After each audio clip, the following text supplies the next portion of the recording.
السلام علیکم، welcome back to my channel Islam کی تعلیمات۔ تو آج میں پھر سے ایک نئی ویڈیو کے ساتھ حاضر ہوا ہوں، تو چلیں آئیں دیکھتے ہیں ہم پوری ویڈیو، اور ویڈیو کو اینڈ تک دیکھیے گا۔ تو یہ اسلام بہت بڑی رحمت ہے۔ یا بولی میں یشاء اناسا، اللہ نے فرما دیا جس کو چاہتا ہوں بیٹیاں دیتا ہوں، ہبا کرتا ہوں، عطا کرتا ہوں۔ ہبا کہتے ہیں گفٹ۔ اللہ نے بتا دیا کہ یہ بیٹیاں کوئی پینلٹی نہیں ہے، کوئی تمہارے گناہوں کی سزا نہیں ہے، رحمت ہے۔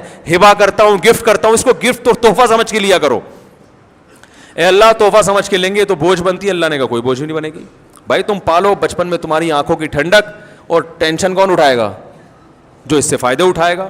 فائدہ باپ نہیں اٹھاتا، باپ بھی اٹھاتا ہے لیکن زیادہ فائدہ سسرال اٹھاتا ہے، تو یہ اس کی ٹینشن ہے۔ بہترین صدقہ جاریہ حاصل کرنے کے لیے اس ویڈیو کو شیئر کرنا مت بھولیں۔ جزاک اللہ۔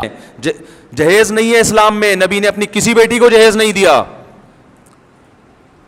مہر ہے، مہر۔ مہر کس کے ذمے ہے؟ شوہر کے ذمے ہے۔ اگر جہیز اسلام میں ہوتا تو یہ کیسی حماقت کی بات ہے۔ ایک طرف ہم کہتے ہیں مہر کے بغیر نکاح نہیں ہوتا، تو نکاح نامے میں مہر لکھا ہوا ہے 50,000، ایک مثال دے رہا ہوں، اور لڑکی سے جہیز کتنا لے رہے ہو؟ 5 لاکھ کا۔ تو یہ کامن سینس کی کوئی بات بنتی ہے؟ ابے 50,000 دے کے تو لے 5 لاکھ روپے رہے، یہ کون سا قانون ہے بھائی؟ نہیں یار یہ سمجھ میں تو رہنے دو یار، یہ کوئی کھوپڑی میں آتی ہے بات؟ ایک صاحب مجھے کہنے لگے فجر کے بعد سونا پسندیدہ نہیں ہے اسلام میں، اس کی کیا دلیل ہے؟ میں نے کہا اگر فجر کے بعد سونا پسندیدہ ہوتا تو فجر میں اللہ اٹھواتا کیوں؟ سونے کے لیے اٹھوایا ہے؟ ارے ہمیں اللہ کہہ رہے آج فجر ابھی 6 بجے ہو رہی ہے نا، تو 5:45 بجے اٹھا رہا ہے اللہ تعالیٰ، اس لیے کہ تاکہ دوبارہ سو جاؤ۔ تو یہ دنیا میں کوئی ایسا قانون دیکھا ہے کہ آپ کو اس لیے اٹھایا جا رہا ہے تاکہ 15 منٹ بعد دوبارہ سو جائیں؟ فجر کی نماز اس وقت رکھی اس لیے گئی ہے کہ اب یہ اٹھنے کا ٹائم ہے، اب اٹھو، اب کاموں پہ جاؤ نماز پڑھ کے۔ تو کچھ چیزیں ہوتی ہیں تھوڑی سی کھوپڑی استعمال ہو تو وہ سمجھ میں آ جاتی ہیں۔ ہاں رات کو کسی کو نیند نہ آئی ہو یا کوئی نائٹ ڈیوٹی کرتا ہو وہ ایک الگ مسئلہ ہے۔ تو خیر، تو 50,000 روپے جہیز دے رہے، مہر دے رہے ہیں۔ حالانکہ اسلام میں مہر میں بھی پتہ ہے کیا قانون ہے؟ مہر مثل۔ مہر مثل میں ہوتا ہے لڑکی کی خوبصورتی، اس کی ایجوکیشن، اس کا خاندان، اور اس کماری ہے یا طلاق یافتہ، ان تمام چیزوں کو دیکھ کر اس کے حساب سے مہر رکھا جائے۔ اور یہ مہر مارکیٹ میں یہ صرف عربوں میں رہ گیا ہے، اور افغانیوں میں، انڈین پاکستانیوں میں یہ مہر ختم۔ اب مہر کیا ہو رہا ہے؟ 25,000، 10,000، وہ بھی موجل بعد میں ادا کیا جائے گا۔ ایک صاحب میرے پاس آئے کہ میری بیوی کا مہر 25 روپے تھا، اب اس کا انتقال ہو گیا ہے تو میں دے سکتا ہوں، بوڑھے آدمی تھے۔ میں نے کہا 25 روپے؟ کہہ رہے ہیں یار 1948 میں شادی ہوئی تھی، 25 روپے کی بڑی ویلیو تھی۔ میں نے کہا اب اس تکلف کی کیا ضرورت ہے یار، خام خواہ میں مہر بھی دے دو گے اور آخرت میں سوال بھی نہیں ہوگا ہیں؟ تو اب نہیں دو تاکہ آخرت میں سوال تو ہو نا۔ 25 روپے دو بھی دو گے اور آخرت میں اللہ پوچھے گا کہ یار یہ 25 روپے کیا ہے، تو آپ کہو گے بھائی طے یہی ہوا تھا۔ تو فرشتے کچھ کہیں گے، پھر بولیں گے جب طے یہی ہوا تو ہم کیا کریں بھائی، اب تو یہی طے ہوا، کیا خیال ہے؟ تو میں نے کہا چھوڑیں اب نہیں دیں، تھوڑا سا چترول مترول بھی کھا لیں تاکہ بیوی تھوڑی سی خوش ہو جائے گی۔ تو 50 اچھی خاندانی لڑکیاں ہیں، مہر کیا ہے؟ 50,000، 20,000۔ لڑکا کما رہا ہے 2 لاکھ، 3 لاکھ، 4 لاکھ، مہر کیا رکھ رہا ہے؟ ارے 1 مہینے کی تنخواہ تو کم از کم، مہر کا تو بنیادی مقصد تھا کہ تمہاری جیب سے جب خرچہ ہوگا تو ایک تو یہ پتا چلے گا تم واقعی انٹرسٹڈ ہو شادی کرنے میں، فری پھوکڑ میں نہیں۔ فری پھوکڑ میں تو ہر آدمی ہر چیز قبول کر لیتا ہے، روکڑا جیب سے نکلے گا تو پتہ لڑکی کے باپ کو یقین ہو جائے گا ہاں بھائی یہ انٹرسٹڈ ہے اور یہ رکھنے کے لیے کر رہا ہے، چھوڑنے کے لیے نہیں کر رہا۔ تو کم از کم 1 مہینے کی تنخواہ تو رکھو میرے بھائی، کم از کم، مرے سے مرا 1 مہینے کی تنخواہ تو دائیں بائیں ہلے نا، کچھ ہو گیا یار کچھ ہوا ہے۔ ایسے 25,000 روپے، 1,500 روپے یہ مہر چل رہے ہیں مارکیٹ میں، اور لڑکی والے دے کے آ رہے ہیں 5 لاکھ کا جہیز، کم از کم غریبوں کی بات کر رہا ہوں میں۔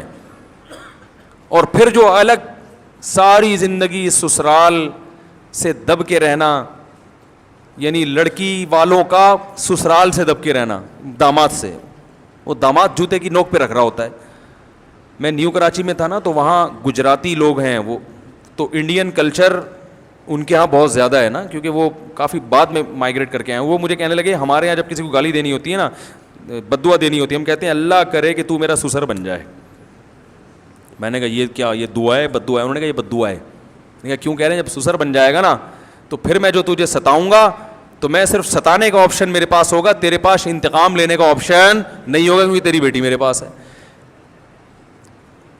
یہ کلچر کہاں سے آیا ہے؟ اسلام کا نہیں ہے یہ. اس لیے کہ وہ بیچارے اتنے مجبور کہ ہم نے 5 لاکھ جہیز بھی دیا اور کم بخت اتنی مصیبت سے استخارے نکال کے اور پتہ نہیں کیا کرا کے یہ منوس معذرت کے ساتھ ہمیں ملا ہے. اب اگر اس نے طلاق دے دی تو پھر تو طلاق کا دھبا جب لگے گا تو 50,000 مہر کے بجائے اب کتنا ملے گا؟ 5,000. وہ بھی جب ہے جب کوئی اچھا رشتہ مل جائے, اور وہ پھر اس کو بھی کسی کو بیٹی کو پہنانا وہ بھی ہمارے لیے مصیبت. اور اگر کسی نے کر بھی لی تو ساری زندگی کے تو طلاق یافتہ تھی, پھر بھی میں نے کیا ہے. تو اس لیے میں کہتا ہوں میرے بھائی, یا تو غلط بنو تو پھر تمیز سے غلط چلو. جیسے گورے نے کیا کیا جب انہوں نے مذہب کو چھوڑا نا, یہ تو عیسائیت کی بھی یہی تعلیمات تھی جو اسلام کی ہیں. انہوں نے عیسائی مذہب کو جب اپنی اسمبلی سے نکالا اور کلچر سے نکالا, مذہب صرف چرچ کے اندر محدود رہ گیا, تو وہ لبرل اس معنی میں جو میں آپ کو لبرل کے جو بتا رہا تھا کہ مذہب دشمن, تو وہ بنتے چلے گئے. پھر انہوں نے ہر غلط کو صحیح کرنے کے لیے اس سے زیادہ غلط کیا. پھر اسے اب وہ اتنا غلط کر دیا کہ گے میرج بھی حلال ہو گئی ان کے یہاں. باپ کو اولڈ ہوم میں جمع کرانا بھی کیا بن گیا؟ حلال ہو گیا. بچیوں کو ماں کے پیٹ میں مارنا بھی کیا ہو گیا؟ حلال ہو گیا. اور آپ نے ایک بیوی رکھ کے 10 گرل فرینڈ رکھی ہے, اس کے بھی الاؤڈ کر دیا انہوں نے. حالانکہ یہ تو بالکل ہی سائنس کے خلاف ہے. ابے تو اپنی بیوی سے وفا, جب تو نے شادی کی ہے تو پھر تیرے دوسری لڑکیوں میں انٹرسٹڈ کیوں ہے؟ کہہ رہے ہیں تو کیا کریں ہم. ہو گیا. پھر جب مرد کو اجازت مل گئی تو آپ کی بیگم صاحبہ نے بھی اگر بوائے فرینڈ رکھ لیے تو وہ بھی, تو پھر اس تکلف کی ضرورت کیا تھی؟ ہاں, تو پھنسے چلے جا رہے ہیں. اب ان کے پاس کوئی حل نہیں ہے. جس دلدل میں انہوں نے اپنے آپ کو پھینک دیا ہے نا, اب ان کے پاس سوائے اسلام کے کہ پورے اسلام میں داخل ہو جائیں, اب کوئی حل نہیں ہے. اور وہ بھی اب اسلام دشمنی اتنی کر چکے ہیں کہ اب اس کی طرف بھی آنا, کہ بھائی جن مذہب کو ہم صبح و شام برا والا کہتے تھے, تبھی تو کہتے ہیں نا کہ کسی سے دشمنی کرو تو اتنی کہ واپسی کا آپشن رہے. ایک ڈاکٹر سے آپ نے دشمنی لے لی اور آپ کو پتا ہے آپ کے محلے میں اس کے علاوہ کوئی دوسرا ڈاکٹر ہے نہیں, تو پھر کیسے ٹیکا لگواؤ گے؟ اس سے بخار ہو گیا اور اس کے علاوہ کوئی ڈاکٹر نہیں ہے, اب اس سے ٹیکا لگواتے ہوئے ڈرے گا یار کوئی زہر کا انجیکشن نہ لگا دے. یہ کیا خیال ہے بھائی؟ تو ایک اللہ تھا جو صحیح راستہ بتاتا, آپ نے اللہ اور اللہ والوں سے ہمیشہ کے لیے دشمنی کر لی. اس کو اپنی ڈکشنری سے نکال دیا, اپنی اسمبلی سے نکال دیا, چرچ تک محدود کر دیا, مسجدوں تک محدود کر دیا. تو پھر وہی ہوگا جو معاشرے میں ہو رہا ہے. پھر خودکشیاں ہوں گی, ڈپریشن کی گولیوں کا کاروبار عروج پہ ہوگا. آپ کو پتا ہے کہ اس زمانے میں جتنی مالی فراوانی ہے پہلے زمانے میں نہیں ہوا. پہلے زمانے میں غربت بہت تھی, اس زمانے میں جو ترقی ہے اور مال و دولت کی روانی ہے وہ زیادہ ہے. لیکن پہلے ڈپریشن کی گولیاں نہیں بکا کرتی تھیں.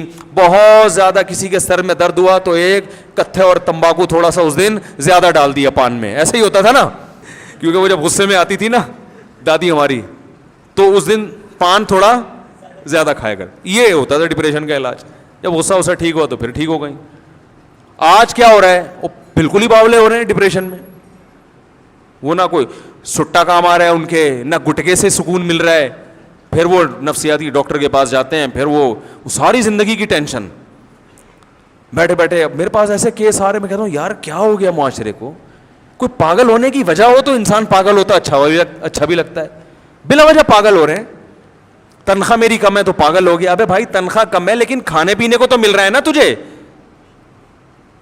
کھانے پہ صبح ناشتہ تو پراٹھے کھا رہا ہے, تو دوپہر کھانا بھی کھا رہا ہے, تو رات بھی کھانا کھا رہا ہے, چائے کے پیسے بھی ہیں تیرے پاس, اور رات کو سونے کی جگہ بھی ہے. اب اگر زیادہ کو دیکھو پھر تو انتہائی نہیں ہے. پھر تو قارون کو دیکھنا شروع کر دو گے, پھر تو بھائی آپ کو پھر زرداری بھی کم لگے گا آپ کو. حقیقت بتا رہا ہوں آپ کو. اور اگر یہ دیکھو میری ضرورت کتنی ہے, تو اللہ کا فضل ہے. ہمیں تو اپنے بارے میں لگتا ہے یار اللہ نے ہمیں ہماری حیثیت سے کروڑہ گنا زیادہ دیا ہے, اتنی ہماری اوقات نہیں ہے جتنا اللہ نے ہمیں دے دیا. الحمدللہ سب کے ساتھ ایسا ہی معاملہ ہے. تو سوسائٹی میرے بھائی آپ کو صحیح گائیڈ نہیں کرے گی, مروائے گی. اور ہم میں سے ہر شخص کس کو دیکھ رہا ہے؟ سوسائٹی.